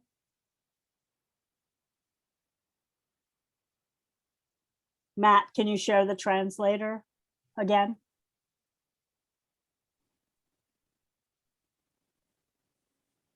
Yep, you need to unmute.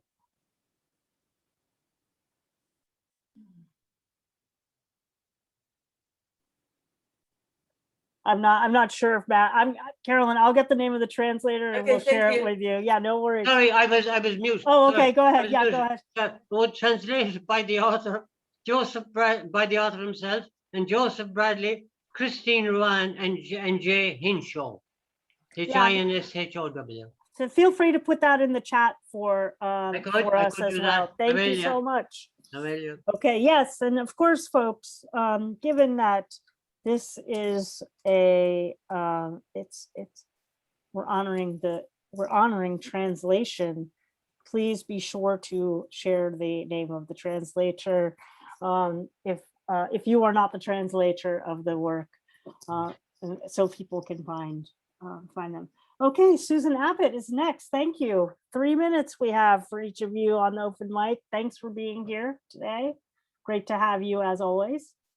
Well, thank you, Sandy and Dawn and readers today. You have just been fabulous and eye-opening, and I'm thrilled to be here myself.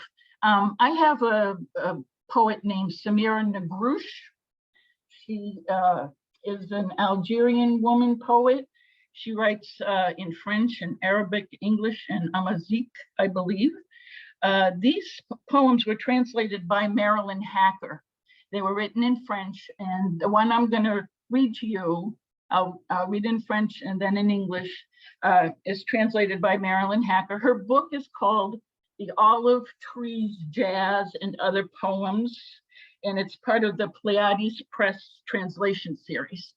So, and that's just out this year, I think. So, this is called Pendant que tu passes, while you pass by. Pendant que tu passes, des vies passent devant toi, pendant que tu passes, des arbres, des souffles, un réseau magnétique, des fils au réseau, des fulgurances et des immondices, des dieux solaires et des obscurs, des habités et des inconscients, des pas encore criminels et des à jamais inoffensifs, qui se croient impuissants et qui baissent les yeux devant le monde qui cache et qui leurre. Des rêves passent devant toi, qui ne savent pas où commence l'illusion, où se termine le ciel pendant que tu passes. J'ai habité un large sentier sur lequel se penchent les ombres, le flanc souple et docile à l'heure du coucher. J'ai habité une voie romaine qui garde fiévreuse le sueur de danseurs insouciants, les torses vêtus de soir. J'ai habité l'instant flexible d'un temps qui ne se fixe pas sur une vie, un sursis, où la splendeur est le nom. J'ai habité de ne savoir où demain s'arrête. While you pass by. Lives pass before you while you pass by. Trees, breath, a magnetic network, wires outside the network, intensities and refuse, solar gods and dark ones, the inhabited, the unconscious, the not yet criminal, and the eternally inoffensive, who think themselves powerless and lower their eyes before a world that stains and howls. Dreams pass before you that don't know where illusion begins, where the sky ends, while you pass by. I lived on a wide path, shadows bent over it, their flanks supple and docile at the hour when the sun set. I lived on a Roman road that keeps the sweat of reckless dancers feverish, their torsos clad with nightfall. I lived in the flexible moment of a time that will not settle on a reprieved city while splendor in the storm. I lived by not knowing I lived by not knowing where tomorrow ends. Thank you. Thank you so much, Susan. Always great reminder for me to, I've read a lot of Hacker, and I'm really particular to her sonnets, and I'm always glad to be reminded of her, again, her work as a translator. Thank you for bringing Samira's work translated by Marilyn Hacker to us today. So we have 3 poets to go, 3 minutes each. Next is Scott Norman Rosenthal. I'm going to do this one, which I've done in the series before quite some time ago. It's been published in a number of places, including The Art of Autism.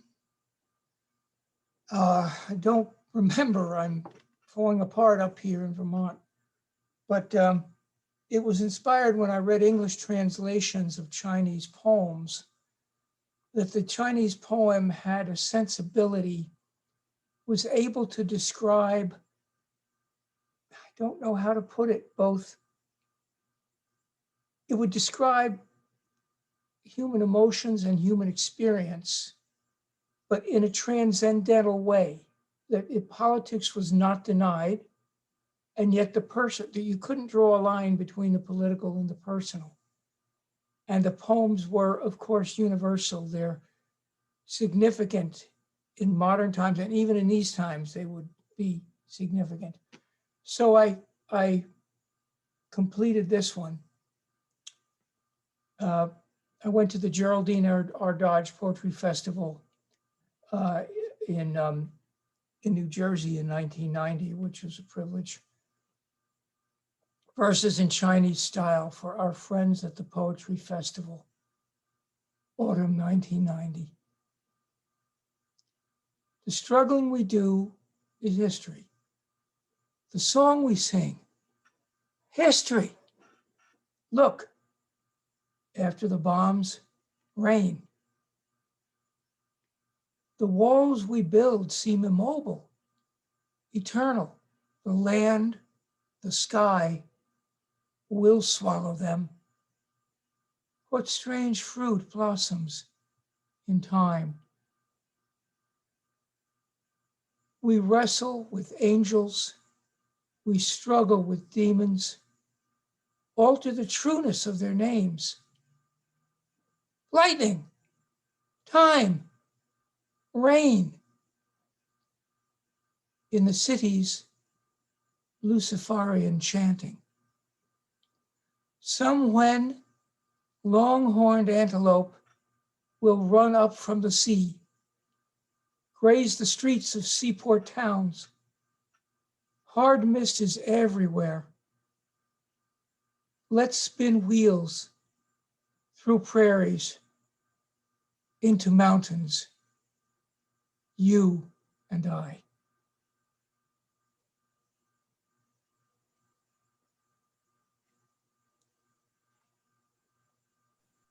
I love that poem. It's so beautiful. I love that poem so much. Thank you, Scott, for bringing it back today. And it's so, again, I've invited all of you to, when we do our Poets Focus, to, bring however you translate the theme. And I love the way that you brought your poem through, through that experience of experiencing Chinese poetry and how that manifested. Thank you so much. Really, really wonderful to have you here today. I love that. Well, another of my salmon brothers is here, and I haven't seen you for a long time, and I'm so glad to have Eamonn Lynskey here. And I'm also hoping that, and I know that we're going to be scheduling you for a new book showcase reading in the future. So it's so great to have you with us today, joining us over in Ireland. Thank you, Eamonn. It's great to see you.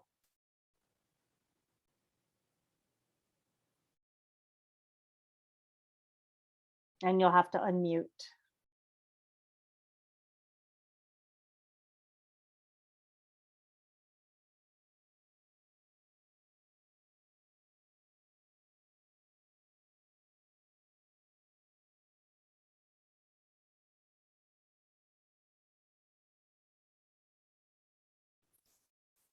Eamonn, are you having difficulty unmuting?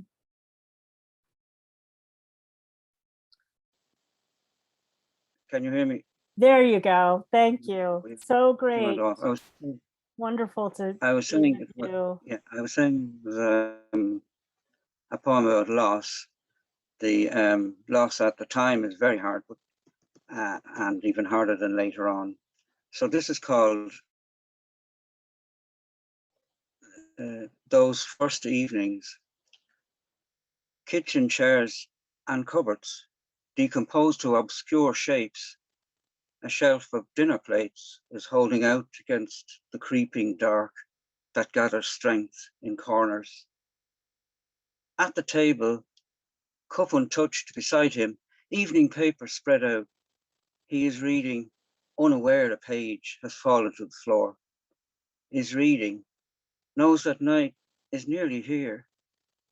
Is reading, and not reading, pouring tea and letting it grow cold, and sometimes glancing up, expecting she might enter, arms full, laughing, raindrops in her hair, the washing saved. And I translated my poem into Italian with the help of a poet, an Italian poet and translator, Anna Maria Robustelli. The poem in Italian is called Quelle prime serate. Le sedie e I mobili da cucina si scompongono in forme scure. Un ripiano di piatti piani resiste al buio strisciante che raccoglie forza negli angoli. A tavola, una tazza dimenticata accanto a lui, il giornale serale stesso sta leggendo. Ignaro che una pagina è caduta a terra. Sta leggendo. Sa che la notte è quasi qui. Sta leggendo. E non sta leggendo. Sta versando il tè, lasciandolo diventare freddo.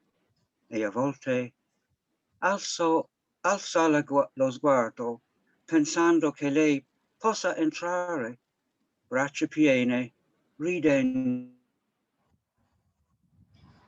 Gocce di pioggia tra I capelli, il bucato salvato. Oh, grazie per l'ascolto e buonasera a tutti. Ciao. Grazie, Eamonn. Grazie. Fabulous to have you here today. And as I said, looking forward to hearing you on Cultivating Voices Live Poetry and our new book showcase coming up sometime soon. So we'll be in contact about that. Thank you. So great to have you. Well, our final reader today in our open mic, and thank you everybody for being here. We go to Canada and to Edmonton area to close out with Max Vandersteen, who will also be reading next week with us in our new book showcase reading. And I'll mention that just in a moment as we close out with Max. I'll come back and remind you all of next week's program. Thanks, Max. Thanks for the intro, Sandy, and great to join all these poets and translations today. With a name like Vandersteen, I should be writing something in Dutch, but I've written very little in Nederlands. So I have chosen, though, today, I'd like to read a poem by Uxio Noveneyra, And they're translated by a very good friend of mine, Erin Moure, who is a Canadian poet, lives in Montreal. We went to high school together and both ended up writing poetry. But anyways, Noveneyra comes from Galicia, northern mountainous area of Spain. And so I have a very short poem to close off this afternoon. I know it's been a long day, so it's very short, but I'll try and read in Galician first. It goes, and it has no title. It just goes, Veo o tempo claro do verão, as festas e os trabalhos. Veo a lua das regas e a gradaña dos prados, os graveeiros, as meras e o tropeliar dos maios.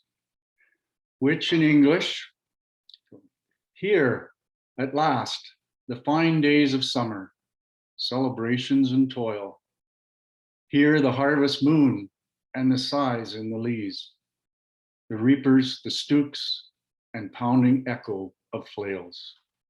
So that's it. Once again, we close out with the reference to the moon.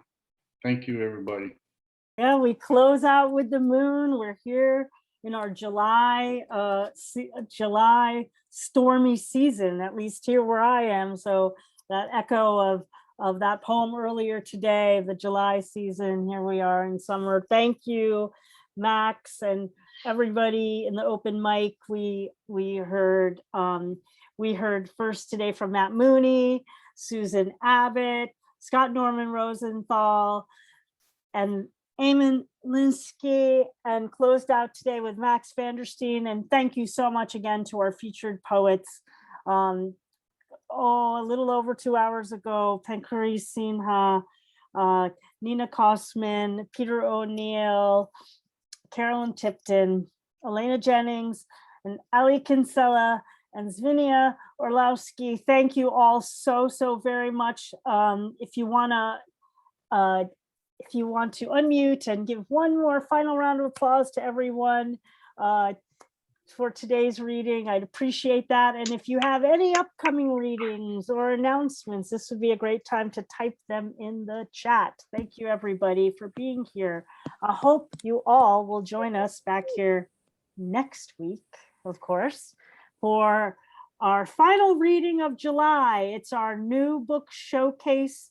As you know, we do these twice a month, and next coming up this Sunday, same time, 12 Pacific, 1 Mountain, 2 Central, 3 Eastern, 8 o'clock over in the UK and Ireland, and we go on and on through the time zones. Join us back next Sunday for our new book showcase with Mary Gillian joining us from New Mexico, Tamara Selman from Washington State, Carrie Shippers, and of course, as I mentioned, Max Vandersteen will be joining us back again from Canada. Well, it's been such an incredible day, so illuminating on so many fronts as we featured translated the idea of translation. We heard so many voices speaking, so many voices in a myriad of languages, which for me reminded me once again, that our humanity